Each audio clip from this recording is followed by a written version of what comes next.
Hey everyone, welcome to the Withering Effect episode 70. Today's date is November 8th, 2020, and I am Duds, or Duds versus known to the rest of the interwebs. And I'm Jimbo. You may know me as Jimbo Slice 23. And This week we still don't have a guest. We didn't change it. yeah, it says we have a guest this week still in the notes, but I guess we'll start off with what we've done this week. I'm going to start off with my theme song today. Hang on. So I've been up for a couple hours now doing some work on an episode, and I've been playing some music. I've been listening to Easy Like Sunday Morning by Paul Jackson Jr. Highly recommend that. Obviously can't play it on the show, but that's now my new pre-show ritual, is listening to that song since we're recording on Sunday mornings now. It's a good idea. Might make Sunday a little easier. Heck yeah. Yeah. What we've done this week, I'm going to let you go first. You go ahead. A lot of my Minecraft has been off camera. Mm-hmm. I didn't put a video out this week. I'm kind of going to take a week break. It's kind of like a 2-week break because last episode was the funny moments I've had throughout the season. Didn't really record much, just the before and after of my super smelter. But my base is just so big, I need to work a lot off camera. Yeah. To get a lot of this done. I don't want to do too many time lapses. I like to do like one per episode if possible. Mm-hmm. If not, I'm not going to time lapse the same thing. I have 4 towers to build. I'm not going to do 4 time lapses of the same thing. Yeah. So I just want to get everything in place to where I have, the ability to build a farm here. I can record that. I can start on my main base, which is kind of ridiculous because all the work I put into below my main base. So it's kind of, I want to keep things, I don't know. I want to get up to pace on the off camera work before I start recording again. We did do a live stream yesterday. Mm-hmm. Did a lot of stuff then. I guess that would be a good opportunity for me to stream, though I never really think about just, hey, I'm going to stream today while I do this. I kind of jump on the computer and I'm like, let's go to my base. I'll do a little work here. And then sometimes I'm doing 4 or 5 hours of work on my base. I'm like, man, I probably should have streamed that. Probably could have streamed that. Well, especially considering like you're at home a lot now, especially with the pandemic stuff going on. Yeah. You can play with time zones, streaming wise. Right. And you might find like a whole new niche of people that you haven't been able to get to. Yeah. And the thing is, like, I could do a 24-hour stream and not complete my base. That's how much there is to do. So I can always do a stream. And I say it all the time. Like, I think I'll do it this week. And I don't want to, like, push myself because I say it. So I don't know. I'll see what happens. But I may do a stream this week. I don't see why not. Do it. Yeah. Should I? The big thing with streaming is it's always kind of a tiny bit of a leap of faith. Yeah. Because it's not where you can put a video out there and then people can watch it whenever they can. It's I'm now choosing this designated time to put content out there, and if you're not there to receive said content, you don't get to see said content, which is a little worrisome. Yeah. And I have trouble, like, I don't have a schedule, so I don't really consider myself a streamer without a schedule. Yeah.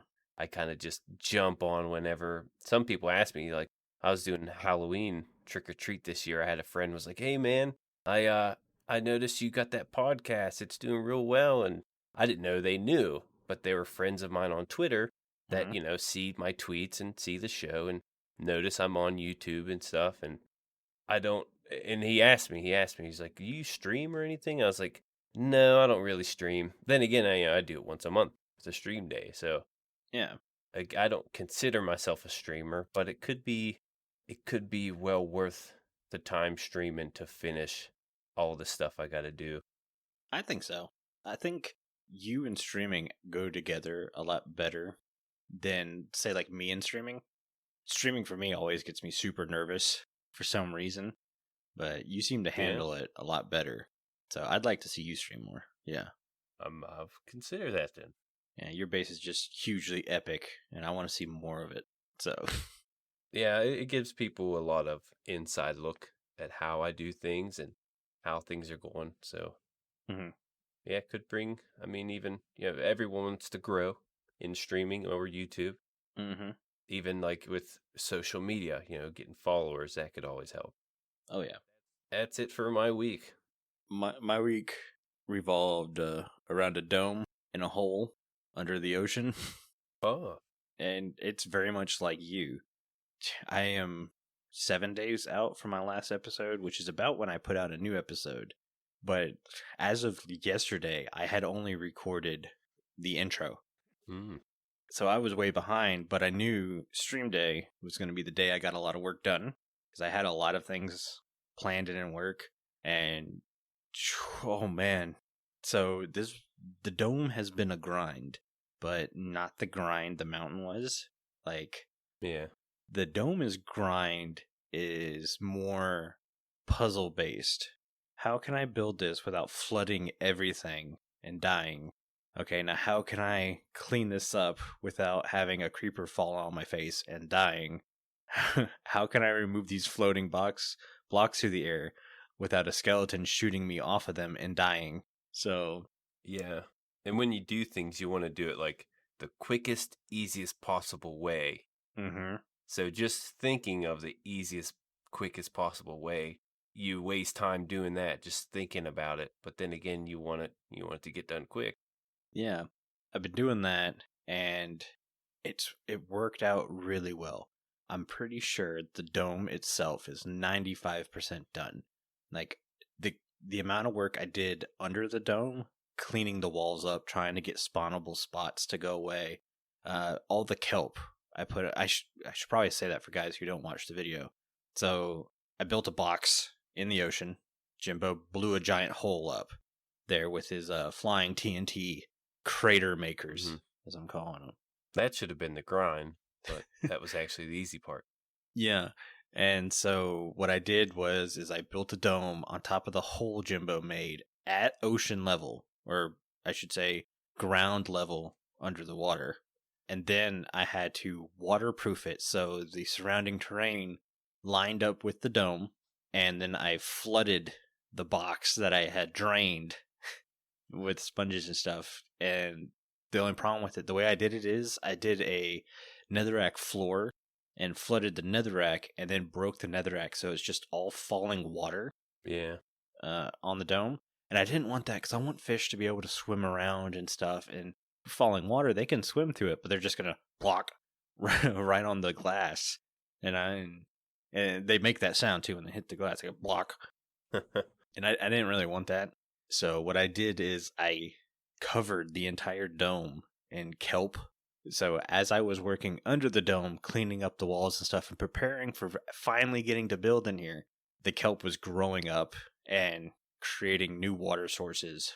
So now this box is pure water source, which means I can dump the walls surrounding it and finally landscape to make the dome feel like it's been down in this ocean for years and not just brand new structure that pops out of nowhere.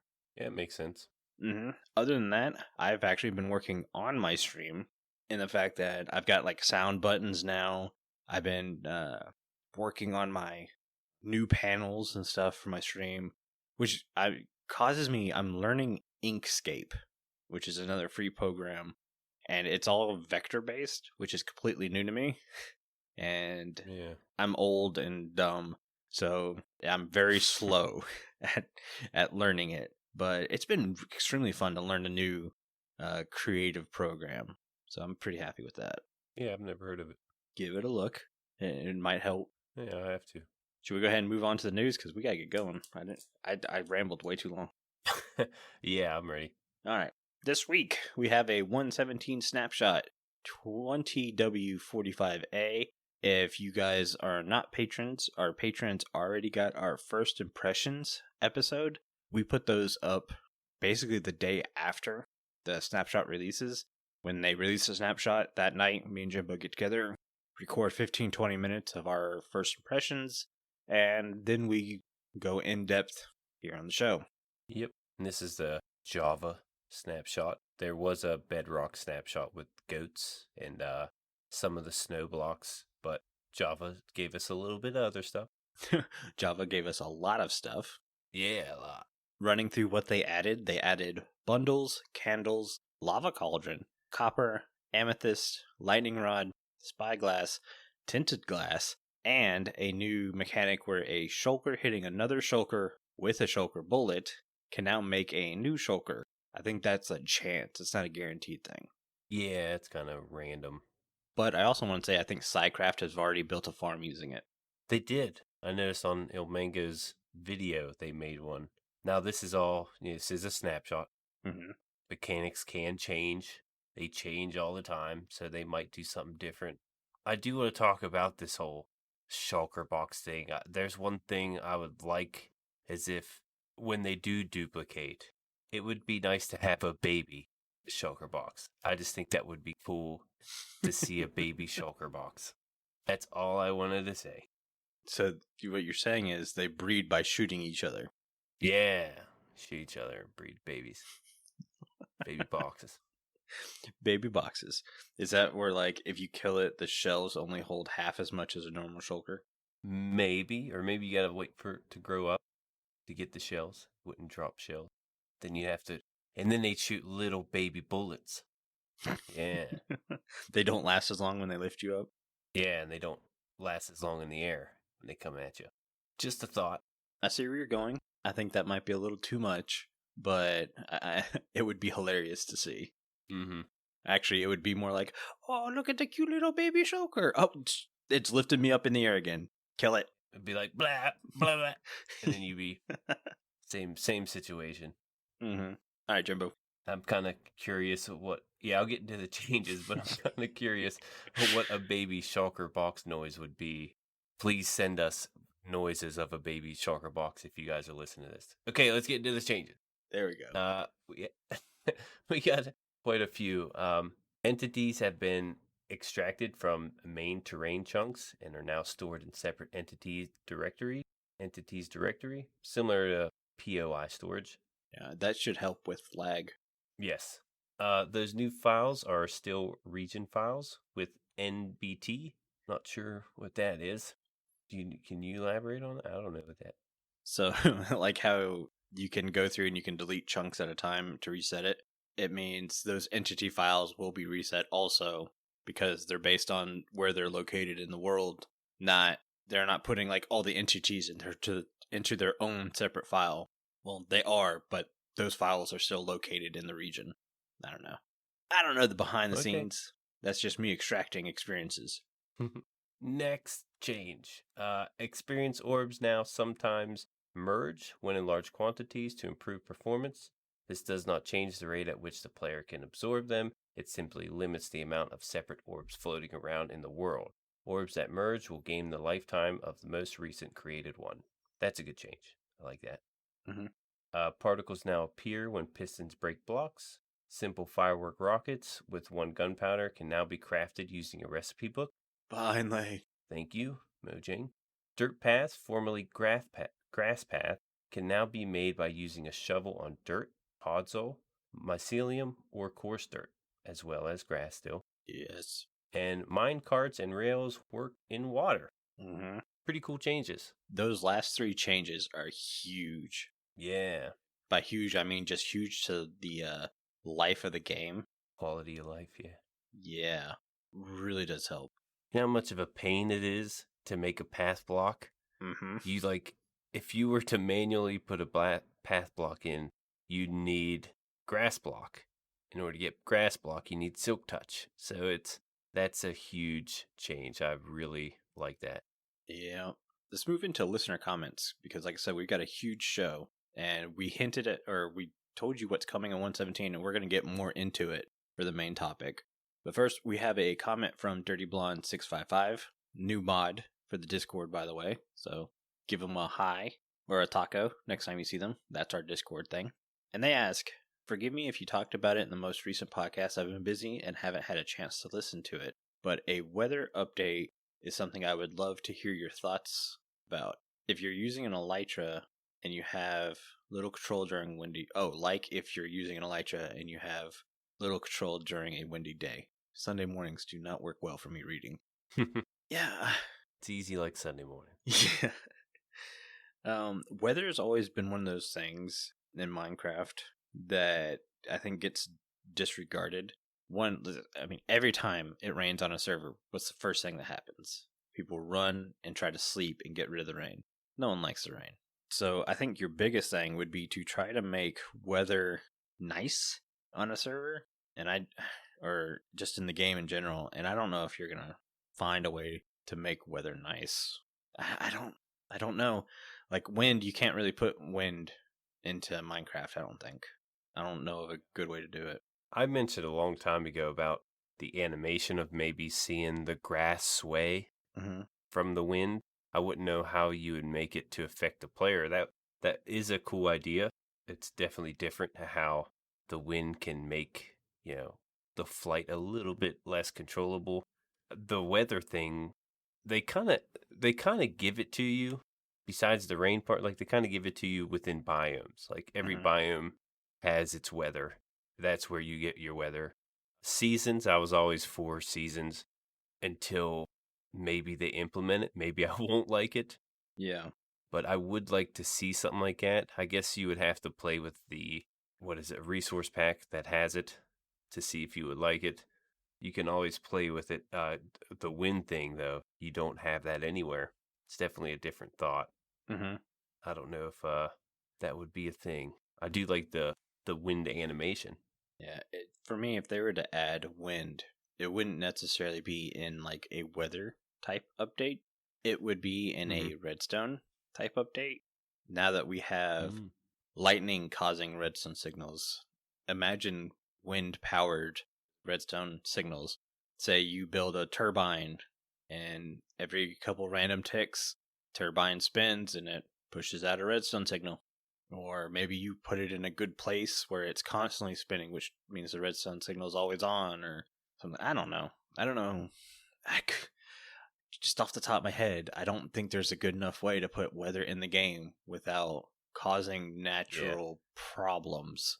Like, you don't want to put a mudslide in Minecraft. Yeah. Because then you run the chance of ruining someone's build by doing something the player had no control over. Yeah, or with this kind of update, like an avalanche, that would definitely be... They do mention how they don't want the nature of the game to destroy your builds. I had something, and it's gone. Oh, the skulk sensor block. Wind and weather. I don't know if that would affect that either. Like maybe grass would blow. The skulk sensor would go off so many times because all the grass around it. I don't know if that'd be a thing. Maybe I'm just making that up, but that could affect something there with the weather.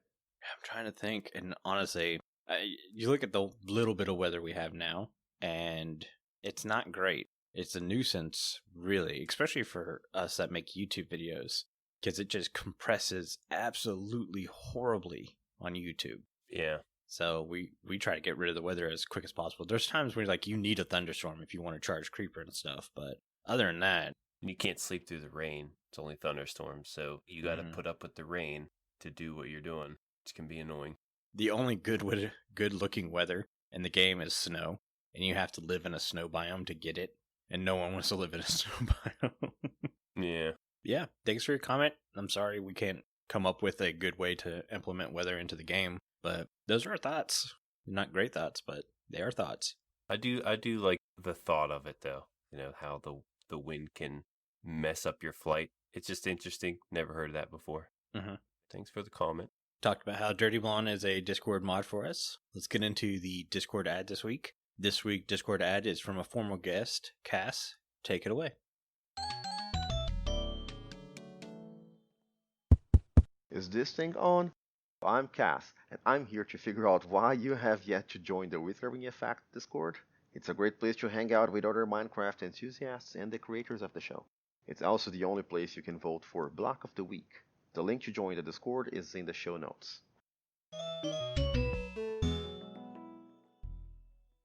All right. Thanks for the Discord ad this week, Cass. And if you'd like to record one, get in touch with me, Carl Jimbo. More than likely, Carl. He has all the scripts, and he's planning all these things.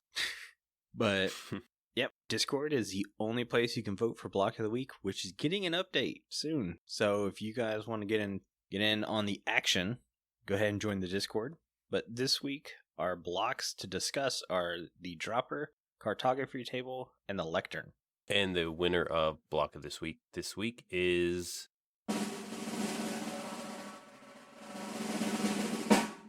cartography table. Mm-hmm. Congrats, cartography table. Everything went okay. Everything went. My screen went black here for a second.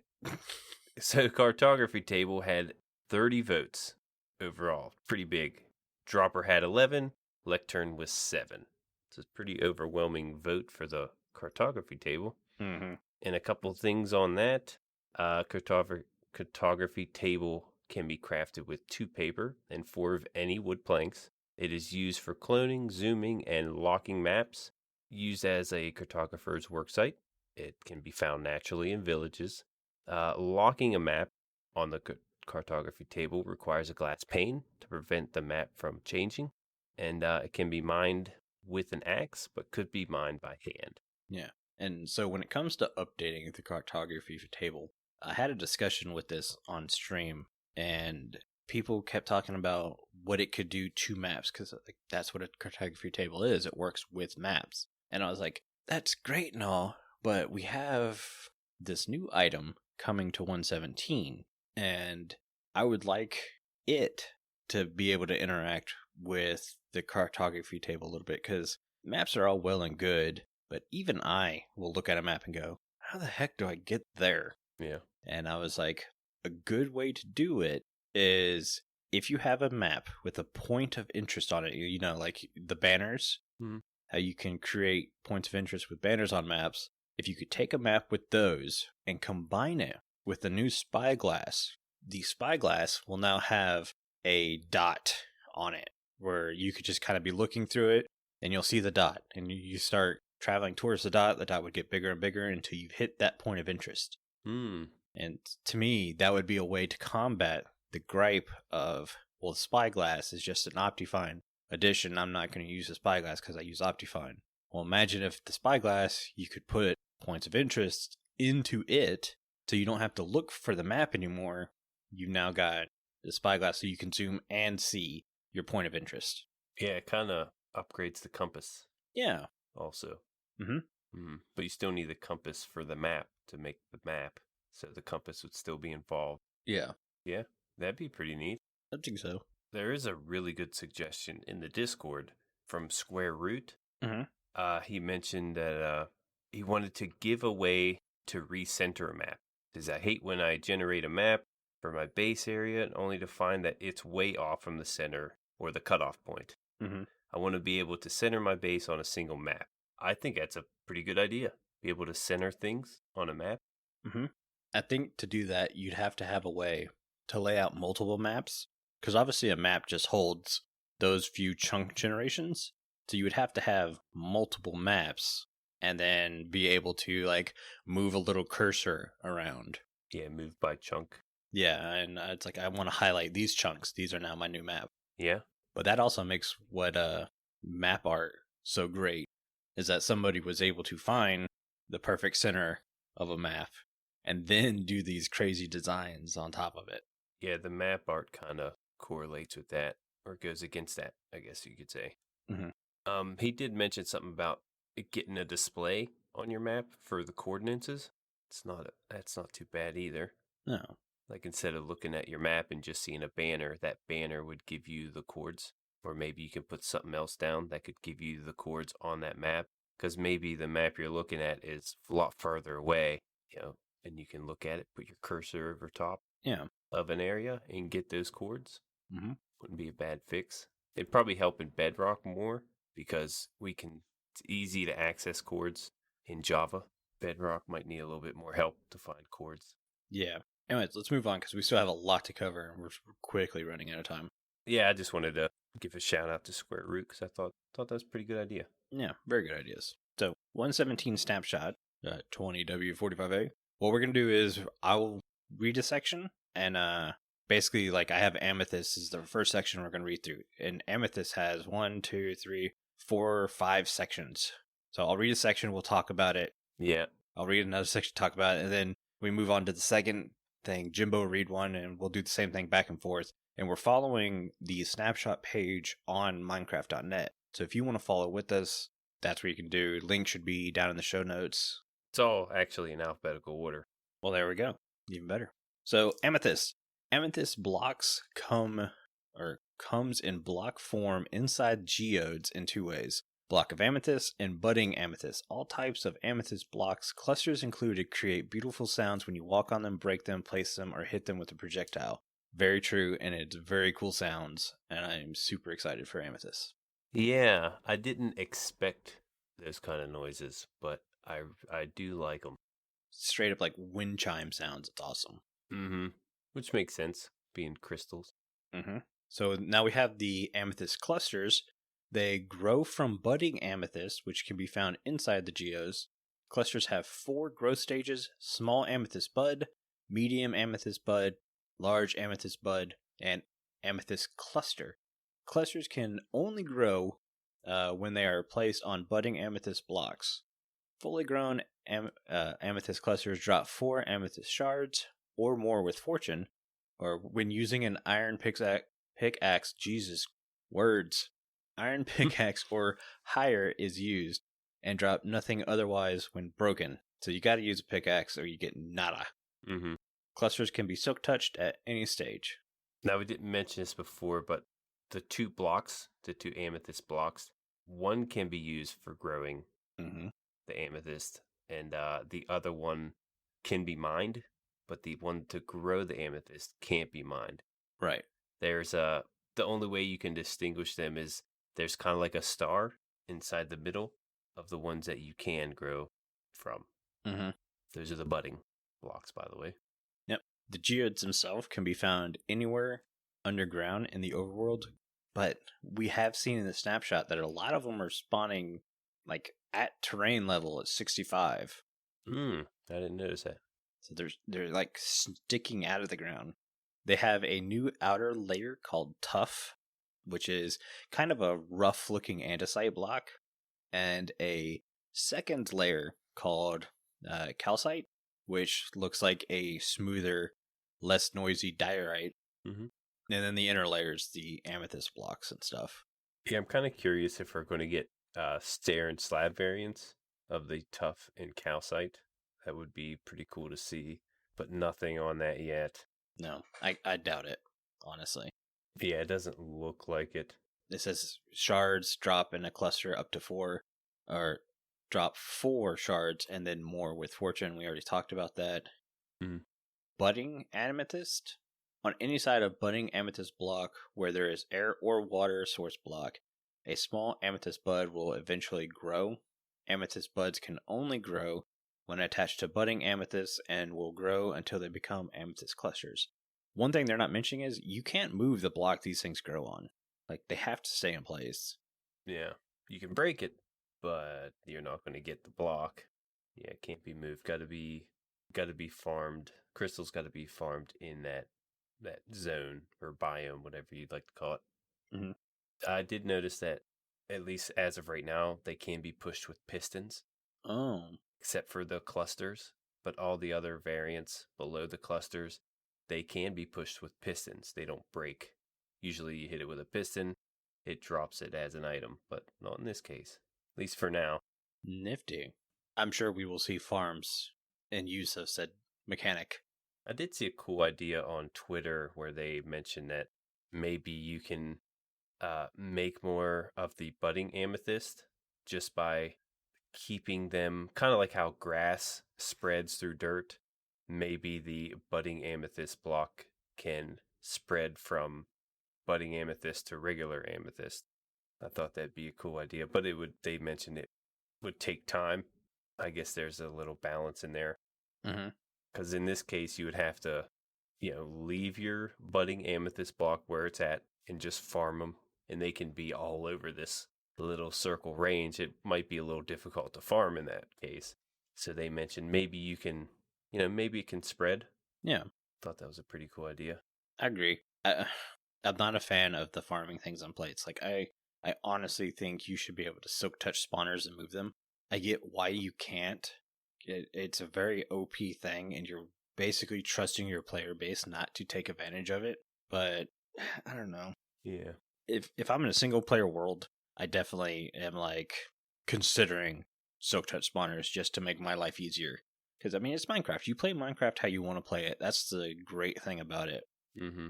That's the beauty of it. You can always set it up to where you can move the spawner or possibly move your budding amethyst. Yeah. But it's not for vanilla, apparently. Nope. Next, we have Dud's favorite subject. That's why I gave it to you. Bundles. Bundles are items that hold other items. A bundle can hold a mixture of items, but only one stack's worth. For example, a bundle could fit 64 dirt, 34 dirt plus 32 stone, 32 dirt plus 8 ender pearls, one of every color of wool, concrete, carpet, and terracotta, 64 blocks in total, or one diamond helmet. That's where I'm kind of torn on the bundles. Mm-hmm. Why couldn't you put more than one unstackable item inside of these things? That kind of did it for me. Yeah. Use right click to put in an item into the bundle. Right click a bundle to empty it. That's another thing. Wrap a present in a bundle and give it to your friend. And that's the nail in the coffin to me, because this bundles feel like wrapping paper. That's all they feel like to me. Yeah. It's like, I would much rather get a shulker box. And I get what they're saying. Bundles are not supposed to be end game thing. They're supposed to be before you get a shulker box. But me and you talked about the recipe. What is it? 5 or 6 rabbit hide and some string? 2 string. Yeah. Rabbit hide's not easy to get. Even though it should be, it's really not, especially early game. If you haven't found carrots yet to lure rabbits in, they're not easy guys to smack with a sword. Yeah, it'd be nice to have another way to get rabbit hide. Mm-hmm. Like I mentioned, maybe you can take leather and break it down, because you can always put 4 rabbit hide together and get a piece of leather. So hopefully they get a new crafting recipe for that, so it could make it more obtainable. But even it being obtainable, I don't know if I'm going to use it as much. Yeah. I was all like, oh, Duds isn't giving it a chance. I'm totally on board with you now. Mm-hmm. The whole fact that you cannot put unstackable items in there together. Welcome to the dark side, Grumpy Jimbo. Yeah, that's kind of a deal breaker for me. I didn't like that idea. Yeah. Hopefully they make some more changes. To me, the one redeeming quality I thought it was going to have is the unstackable item thing. Because imagine how cool it'd be to be able to put 64 soups in a bundle. It's a little bit ridiculous when you think about it, but just go with me, because now that makes soups a ready, reliable food source, because you could just put a ton of bundles in a shulker box with a ton of soups in them, and now you have a really cool food source that's different. I'm all about the different food sources this year. Like, I'm so sick and tired of golden carrots every time, every season. Basically, by the time you get into week 3 or 4, golden carrots are the only food source from then on. Now it kind of seems like cooked pork chops are the thing, but I don't know. Yeah, and then there's the thing where you got to right click to empty the bundle. Oh, yeah. And if you have so many different blocks in there, like if you don't have 64 dirt in a bundle, which why would you? Mm-hmm. If you have like 20 different blocks and you go to empty this thing, you're throwing them out onto the ground. So you have to do inventory management to empty this thing. And that's one thing it's supposed to prevent was, to help your inventory. It's literally the equivalent of grabbing your book bag by the base and flipping it upside down and just dumping it everywhere. Yeah. Yeah. Yeah, I don't know if there's any way to take one out. As far as I can tell, there is not. You gotta take them all out, yeah. So let's move on from bundles, because they make everybody grumpy, including Jimbo. Yeah, I'm in a bad mood now. Not easy. It's not easy Sunday morning anymore. All right, well, let's get into something really cool, and that's candles. Candles can come in all 16 colors plus 1 uncolored variant. Yes. Up to 4 can be placed on 1 block. Yes. Candles allow you to properly wish someone a happy birthday, meaning you can put a candle on a cake. Yes. They are waterloggable, but obviously they can't light underwater. Yes. Candles are awesome. The only downfall is they don't put out 15 light level. They only go up to like 12 or something like that. Yeah. Which I get because candles in real life aren't super bright either. Little disappointed in the light level, but it's not hurting my love for candles. I think you get 3 light level per candle. Yeah. As you place them. We did notice before there were black and white candles. It's awesome. We get the full 16. You actually get 17. Yeah, because one is uncolored. Yeah. Which means that there's a new color in Minecraft. Just saying. Yeah. It's like an off-white. Yeah. Kind of like a sandy look. Kind of the in-between of a sandstone and a bone texture. Yeah. This kind of helps my mood out, Duds. Thanks for bringing up candles. Candles make everyone happy. I love new light sources in Minecraft. They need more new light sources. Mm-hmm. I'm curious. I didn't really get to see if you could put more than one candle on a birthday cake. I only noticed one. Yeah, I've only noticed one. So that's something to look out for. If anyone knows, let us know. I don't think we could put the 30-something candles me and you need on a birthday cake. Jimbo's like, don't remind me. Grumpy Jimbo again. Grumpy Jimbo's back. What's your next one? Cauldrons can now be filled with buckets of lava. Yeah. Filled lava cauldrons give off a redstone signal strength of 1. I'm coming up with designs for cauldrons right now using this lava trick. Pretty excited. I'm going to keep them hidden because I think I'm going to use them in my new base design, but yeah.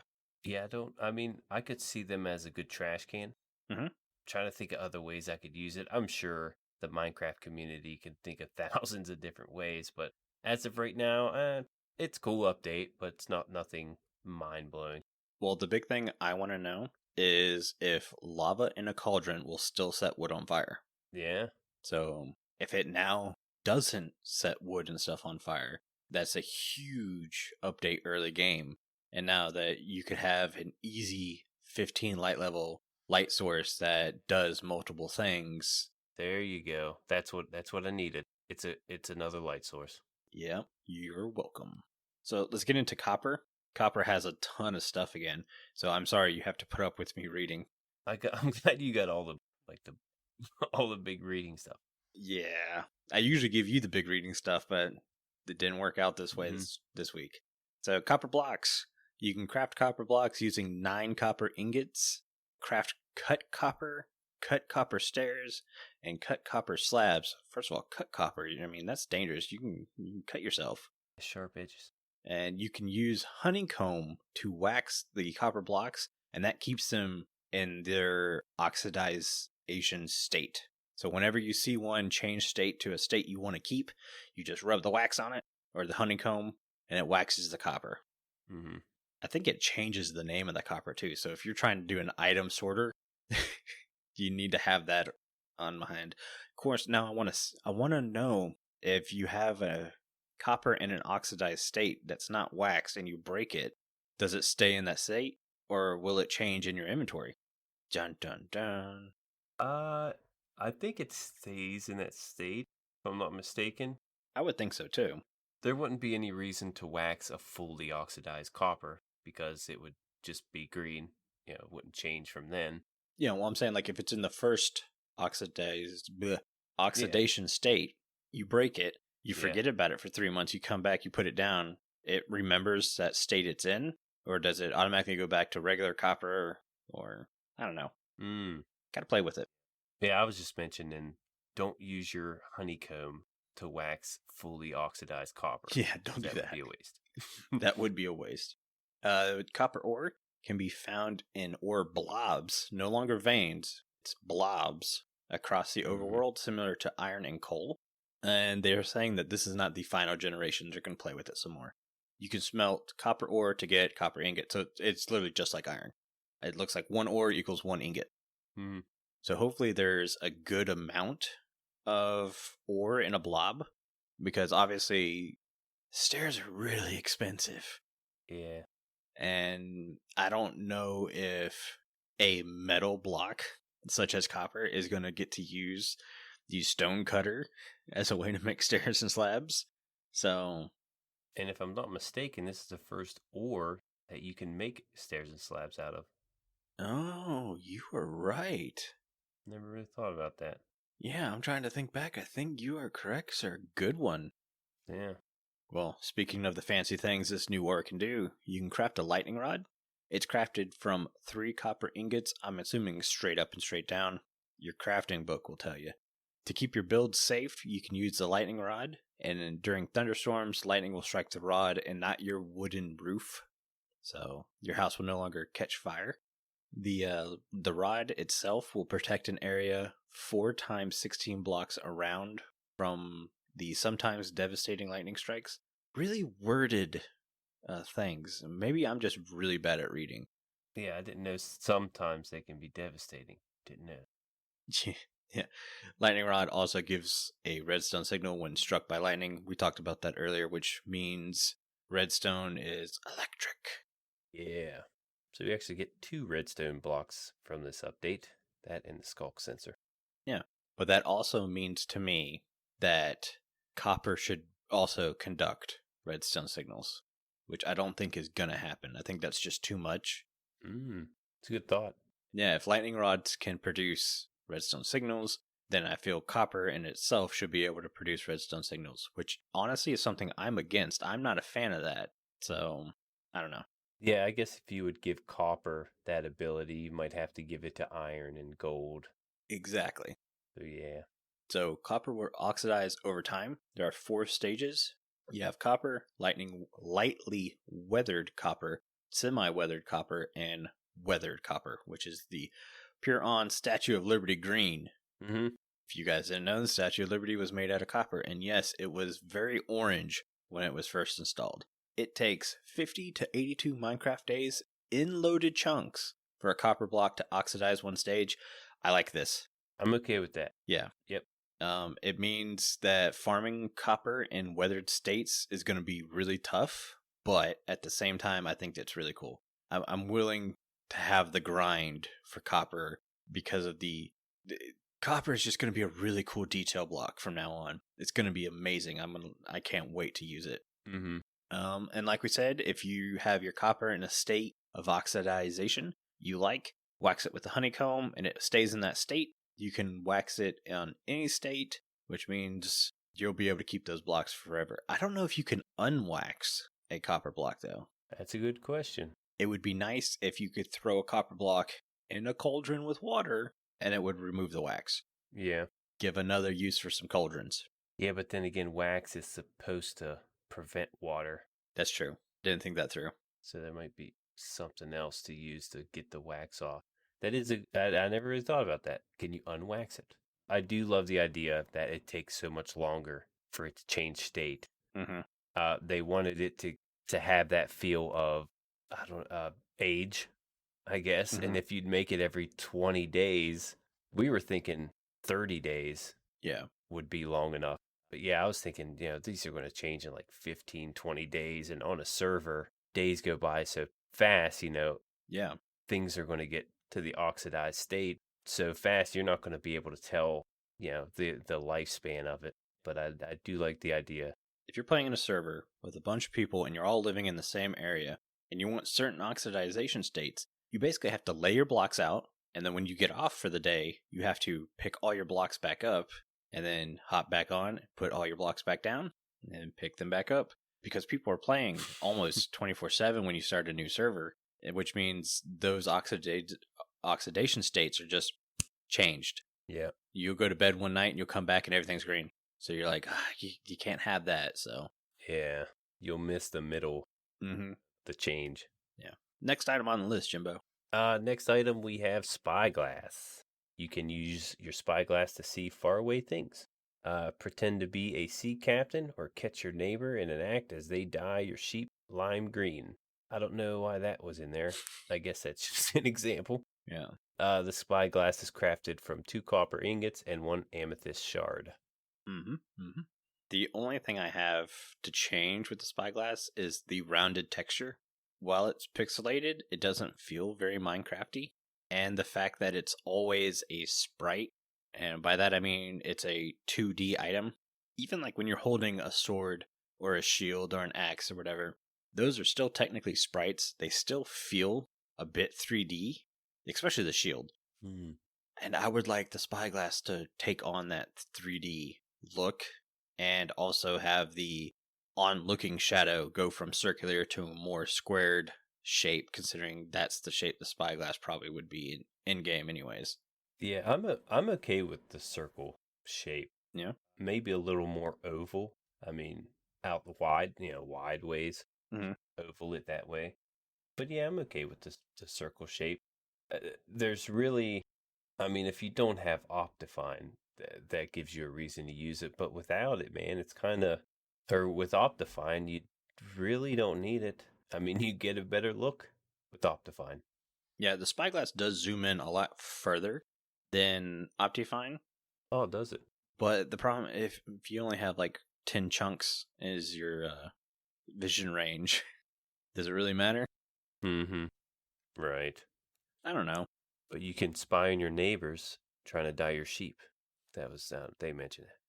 Yeah, no, I think I'd be able to see the lime color from a ways away. My thing is, it's another tool you've got to carry, and we just don't have the space in inventory to keep. I mean, last update was, guess what? You want to chop down trees and get leaves and stuff? You're gonna need a hoe, and it's like, why couldn't we get a new enchantment for the axe to do that? Nope, use the hoe. It's like, all right, well now this update we have a spyglass. Oh, you want to look far away? Use the spyglass. But I have Optifine. Nope, use the spyglass. It's like, but Cheaty Zoom Key. Nope, spyglass. It's like, I don't have room to carry all these things. Yeah, but my inventory, here's a bundle. Yeah. Well, does that put non-stackable items in here? No, use the bundle. It's gift wrap. Nope, it only fits one spyglass. Let's get off bundles because that makes us grumpy. Yeah. Well, one thing I wanted to mention, they're like moving, or you have to re-sign in with Microsoft or something. Yeah, the migration. We talked about that. Yeah, the migration. I wonder if that's going to try to filter out Optifine for people to use the spyglass. Nah. Just a thought. I don't think so. Okay. I mean, I could be totally wrong, but I don't think Mojang would do that. Yeah, I was just curious. I think they're very much in line with the modding community, and they don't want to upset the modding community. Yeah, that's true. The final thing in this snapshot, man, we've been running through. There's so much in this snapshot, but it's tinted glass. I'm very excited for tinted glass, actually.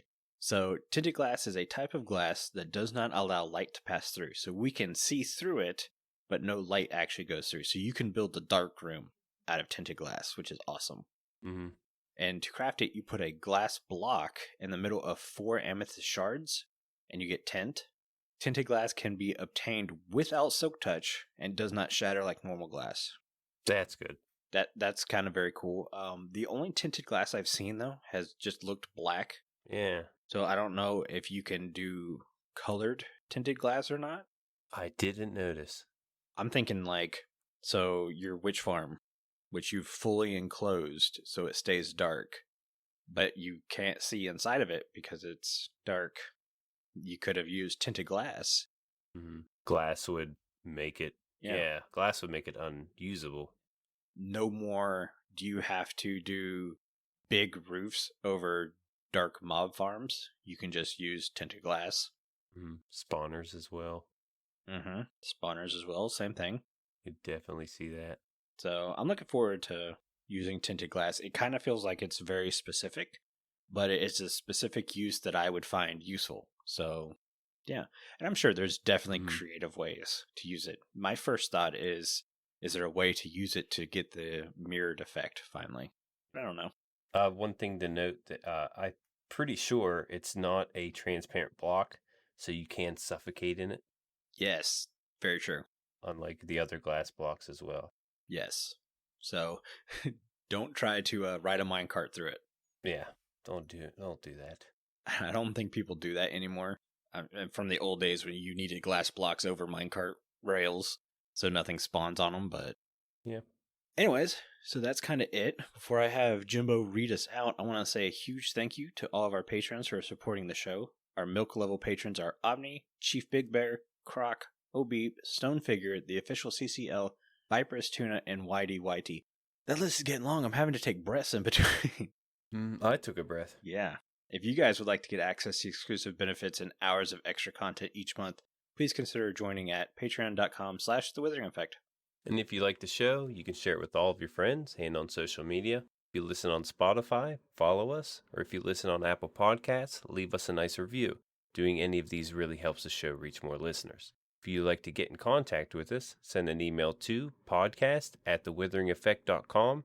Tweet us, leave a voice message, or join our Discord where you can have a chat with everyone who works on the show and fellow listeners. All the links will be in the show notes. This show has been brought to you by Jimbo and myself, but also our digital producer Carl. He helps make sure the show ends up where it should be, and the amazing music you hear in the intro and outro is created by the one and only Decoy. Everyone's social media info can be found down in the show notes. You guys have been awesome as always. Thank you so much for the support and getting withered with us. You should probably go drink your milk now. Bye. See you guys.